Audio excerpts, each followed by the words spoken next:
मित्रमैत्रिणींनो नमस्कार. Book vision या YouTube चॅनलवर मी प्रतीक आपलं मनापासून स्वागत करतो. मित्रांनो, आज आपण पाहणार आहोत ॲटॉमिक हॅबिट या पुस्तकाचा सारांश. लहान सवयींचे मोठे सामर्थ्य, 1% नियमाने यशस्वी कसे व्हावे. मित्रांनो, तुमच्या आयुष्यातील अशी एक कोणती सवय आहे की जी बदलली तर तुमचे आयुष्य बदलू शकते? सफल लोक आणि सामान्य लोक यांच्यात फरक हा त्यांच्या सवयींमध्येच असतो. तर आज आपण ॲटॉमिक हॅबिट्स पुस्तकातील सर्वात शक्तिशाली शिकवणी पाहणार आहोत. यातली मुख्य कल्पना अशी आहे की 1% सुधारणेचा नियम. दररोज 1% सुधारणा केली तर एका वर्षामध्ये 37 पट प्रगती होऊ शकते. मित्रांनो, यश एकदम मिळत नाही, तर बदल हा नेहमी हळूहळूच घडतो. उदाहरणार्थ, रोज 10 मिनिटं व्यायाम केला तर एका वर्षामध्ये फिटनेसमध्ये फार मोठा फरक पडतो. हा सिद्धांत अधिक विस्ताराने समजून घेऊया सर डेव ब्रेसफोर्ड आणि ब्रिटिश सायकलिंग टीमच्या या कथेनं. सवयीच्या छोट्या सुधारणांनीच या सायकलिंग टीमने 5 वर्षात अक्षरशः इतिहास घडवला. त्याचं असं झालं, 2003 मध्ये ब्रिटिश सायकलिंग संघ फारसा यशस्वी नव्हता. त्यांचं प्रदर्शन एवढं खराब होतं की मोठ्या कंपन्या त्यांना स्पॉन्सर करायलाही तयार नव्हत्या. पण मग सर डेव ब्रेसफोर्ड हे प्रशिक्षक बनले आणि त्यांनी 1% सुधारणेचं तत्व लागू केलं. त्यांनी संघाच्या प्रत्येक गोष्टीत छोटे छोटे बदल केले. नवीन प्रकारच्या सायकल सीट वापरणं, सायकलच्या टायरमध्ये अधिक पकड मिळवण्यासाठी विशिष्ट वंगण वापरणं, खेळाडूंनी झोपेच्या गुणवत्तेसाठी योग्य गाद्या आणि उशा वापरणं, हात स्वच्छ ठेवण्यासाठी नवीन सवयी लावणं जेणेकरून संसर्ग होणार नाही आणि खेळाडू जास्त काळ तंदुरुस्त राहतील. मित्रांनो, या छोट्या छोट्या सवयींमुळेच 5 वर्षातच या संघाने अनेक ऑलिम्पिक सुवर्ण पदके जिंकली आणि टूर डी फ्रान्स स्पर्धेतही वर्चस्व गाजवलं. त्यातून असं शिकायला मिळतं की दररोज 1% जरी सुधारणा केली ना तरी दीर्घकालीन यश हमखास मिळतं. यानंतर पुस्तकातील महत्वाची संकल्पना आहे सवयींचा सोपा फॉर्म्युला, 4 नियम, द 4 लॉज ऑफ हॅबिट. मित्रांनो, त्यापैकी पहिला नियम आहे सवयींना स्पष्ट करा, मेक इट ऑब्वियस.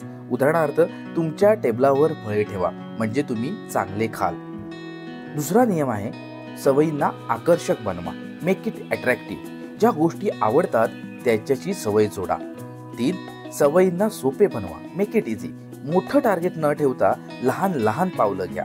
आणि 4 सवयींना आनंददायी बनवा, मेक इट सॅटिस्फाईड. ट्रॅकर ठेवा आणि प्रत्येक प्रगतीसाठी स्वतःला बक्षीस द्या.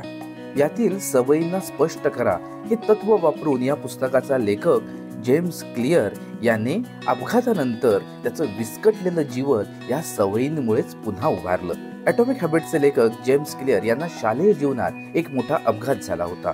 बेसबॉल बॅट त्यांच्या चेहऱ्यावर आदळली. त्यांची अवस्था गंभीर झाली. त्यांच्या आयुष्यावर मोठा परिणाम झाला आणि त्यांना बेसबॉलमध्ये पूर्वीसारखे यश मिळत नव्हते. पण त्यांनी हळूहळू सुधारण्याचा मार्ग निवडला. दररोज 1% सराव अधिक करायचा, झोप सुधारायची, चांगलं अन्न खायचं, लहान लहान सवयी लावून आरोग्य आणि फिटनेस सुधारायचा. या बदलांमुळेच त्यांनी कॉलेजमध्ये बेसबॉलमधील सर्वोत्तम खेळाडूचा पुरस्कार जिंकला. तर यातून आपल्याला शिकायला मिळतं की जीवनात मोठा बदल घडवायचा असेल तर लहान सवयी स्पष्ट आणि नियमित करा. या पुस्तकातली तिसरी संकल्पना आहे ओळख बदला म्हणजे यश आपोआप मिळेल. मी फक्त जिमला जाणार आहे असं न म्हणता मी एक फिट व्यक्ती आहे असं मान्य करा. ते स्वतःसाठी एक ध्येय ठरवा. उदाहरणार्थ, धूम्रपान सोडायचं असेल तर मी स्मोकिंग करणारा नाही असं स्वतःला सांगा. मी धूम्रपान सोडणार आहे वर्सेस मी स्मोकिंग करणारा नाही. अर्थातच ओळख बदलण्याची जॉनची धूम्रपान सोडण्याची प्रेरणादायी कथा आता आपण बघूया. जॉन नावाचा एक व्यक्ती धूम्रपान सोडण्याचा प्रयत्न करत होता. तो नेहमी म्हणायचा, मी धूम्रपान सोडण्याचा प्रयत्न करतो आहे, आणि दर काही दिवसांनी तो पुन्हा सिगारेट ओढायचा. मग त्याने सवयींबाबतचा नवीन दृष्टिकोन अवलंबला. तो स्वतःला म्हणायला लागला की मी धूम्रपान करणारा नाही. यामुळे त्याच्या ओळखीमध्ये बदल झाला आणि त्याने स्वतःला धूम्रपान मुक्त व्यक्ती म्हणून पाहायला सुरुवात केली आणि काही महिन्यातच त्याने पूर्णपणे आपलं धूम्रपान सोडलं. आपण कोण आहोत ही ओळख बदलली तर सवयी आपोआप बदलतात. तर मित्रांनो, या पुस्तकामधून आपण 3 महत्वाच्या गोष्टी शिकलो. ते म्हणजे 1% सुधारणा, सवयींचे 4 नियम आणि आपली ओळख बदला. तर आता तुम्ही स्वतःला कोणती नवीन सवय लावणार आहात हे कमेंटमध्ये जरूर सांगा. त्याचबरोबर जर हा व्हिडिओ तुम्हाला उपयोगी वाटला असेल तर लाईक करा, शेअर करा आणि सबस्क्राईब करा आणि तुमच्या यशाचा प्रवास आजच सुरू करा. धन्यवाद.